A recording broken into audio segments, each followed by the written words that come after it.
बढ़ते हैं। लोकसभा चुनाव के बाद अब यूपी में अगले राउंड की तैयारी शुरू हो चुकी है। 6 महीने के भीतर 10 सीटों पर विधानसभा के उपचुनाव होंगे। अप्रत्याशित नतीजों के बाद पहली बार योगी आदित्यनाथ और अखिलेश यादव के बीच फिर से आमना सामना होगा।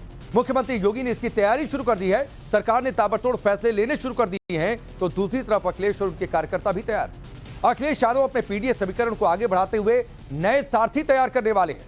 कैसे दोनों ओर से तैयारी चल रही है, इस रिपोर्ट के जरिए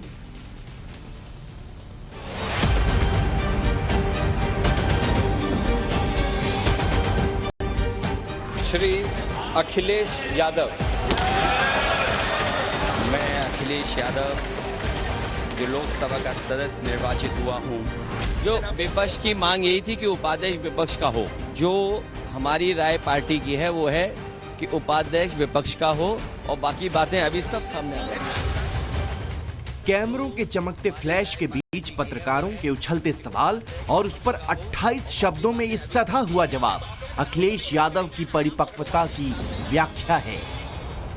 समाजवादी नेता की राष्ट्रीय स्तर पर स्वीकार्यता का ये पर्याय है।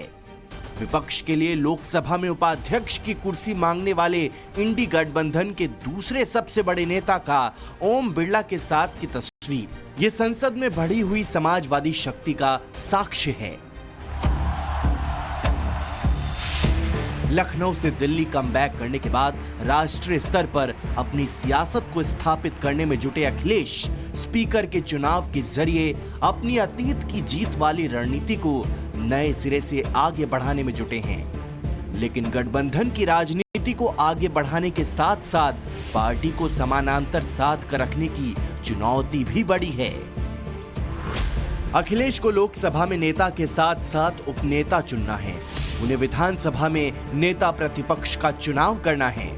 विधानसभा में मुख्य सचेतक का नाम भी तय करना है।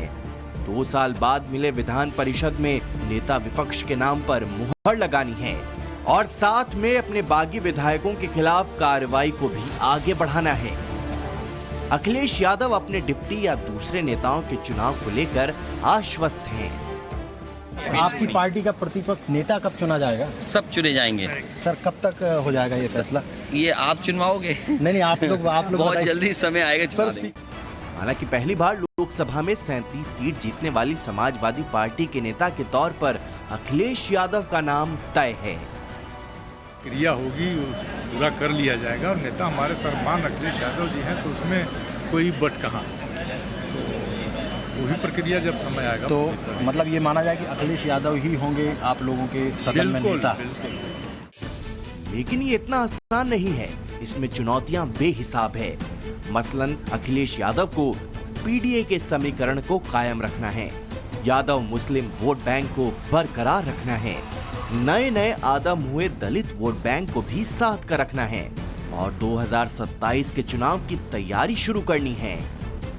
और इस सब के साथ उपचुनाव की तैयारी करनी है, क्योंकि अप्रत्याशित असफलता का झटका लगने के बाद योगी आदित्यनाथ भी प्रचंड रणनीतिक पलटवार करने के लिए तैयार हैं। बीजेपी के नेता बार बार बदले की बात दोहरा चुके हैं। 2027 में पूर्व की तरह भाजपा एक बार रिकॉर्ड मतों से आएगी और स्पष्ट बहुमत से सरकार उत्तर प्रदेश में भाजपा का बनेगा। समाज को गुमराह करने का और झूठ फरेब खटाखट ये टकाटक ये सब कितना दिन चलेगा? एक बार चलता है, बहुत जल्द सामने आएगा। ऐसे में पहली बार आमना सामना उन 10 सीटों पर होने वाले उपचुनाव में होना है जो 9 विधायकों के सांसद बन जाने के बाद खाली हुई हैं और बाकी एक जो इरफान सोलंकी की सदस्यता खत्म होने के बाद रिक्त है।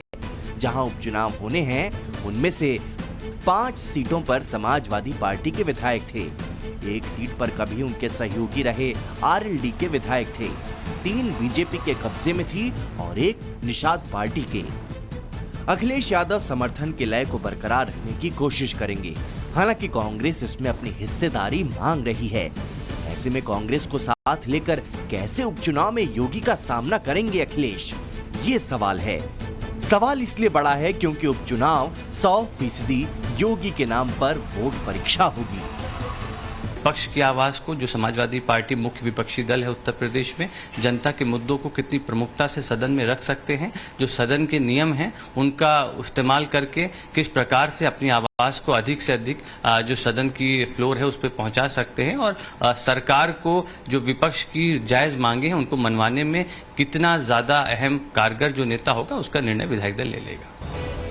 उपचुनाव में बदला लेने के लिए मुख्यमंत्री योगी आदित्यनाथ ने कैसे तैयारी शुरू कर दी है, ये हम आपको विस्तार से बताएंगे, मगर उससे पहले जान लीजिए कि सदन में उपनेता को लेकर कौन कौन से नाम चर्चा में हैं।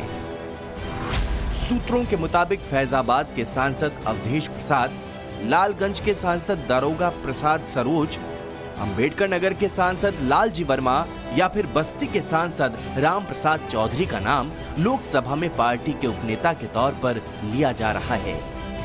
लेकिन सियासी संकेत बता रहे हैं कि अयोध्या के अवधेश प्रसाद लोकसभा में अखिलेश के डिप्टी हो सकते हैं। संकेतों की जड़ में है ये तस्वीर। ये संसद के अंदर की है। जब अरुण गोविल शपथ ले रहे थे तब धर्मेंद्र यादव ने कुछ यूं अवधेश का नाम लिया।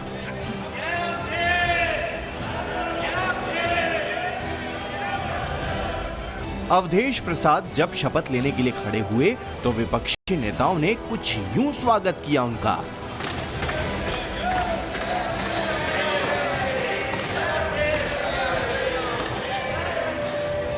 हालांकि संसद शुरू होने के पहले दिन भी ऐसा दृश्य दिखा था जिसमें अखिलेश यादव अपनी परछाई बनाकर अवधेश प्रसाद को घुमाते हुए दिख रहे हैं। संसद के अंदर जब पहली कतार में अखिलेश बैठे हुए थे राहुल गांधी के बगल में, तब भी दोनों नेताओं के बीच में अवधेश प्रसाद ही बैठे हुए थे। अवधेश प्रसाद विधानसभा में भी अखिलेश यादव के बगल में बैठते थे, लेकिन उन्हें ये सीट उनकी वरिष्ठता के नाते नहीं मिली थी।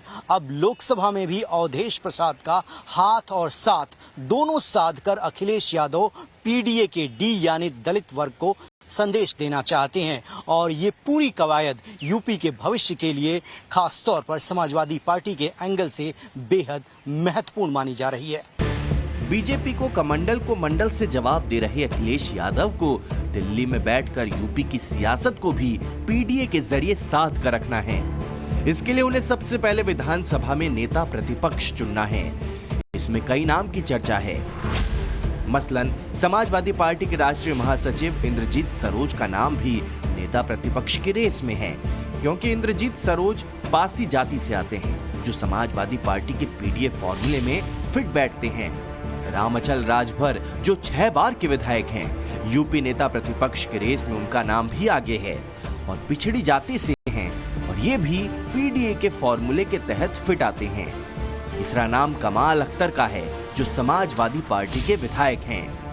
अगर इन तीनों में से किसी को नेता प्रतिपक्ष बनाया जाता है तो शिवपाल यादव को सदन में मुख्य सचेतक बनाया जा सकता है, क्योंकि मनोज पांडे के बागी होकर इस्तीफा देने के बाद यूपी के सदन में ये पद खाली हैं।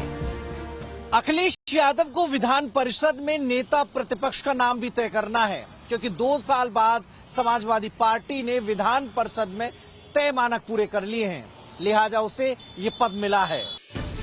विधान परिषद में नेता प्रतिपक्ष के लिए भी कई नाम की चर्चा है।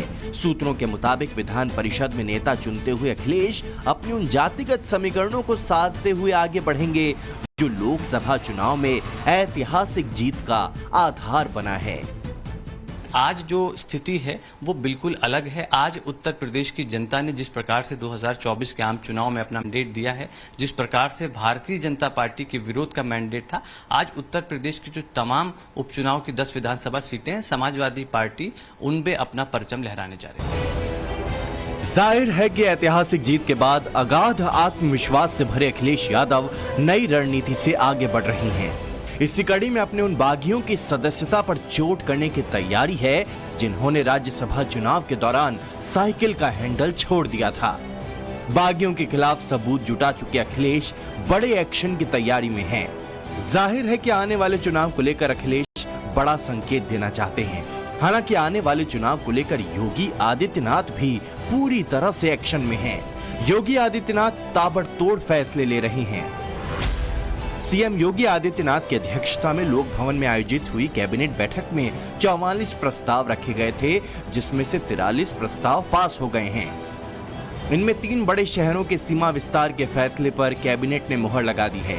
वाराणसी, गोरखपुर और प्रयागराज विकास प्राधिकरण में कई गांव शामिल होंगे। वहीं योगी कैबिनेट की बैठक में 7 पर्यटन विभाग के प्रस्ताव भी पास किए गए हैं। गोरखपुर स्थित परमहंस योगानंद स्थल को पर्यटन स्थल में बनाए जाने के लिए भूमि दिए जाने के प्रस्ताव पर भी योगी कैबिनेट की मुहर लग गई है।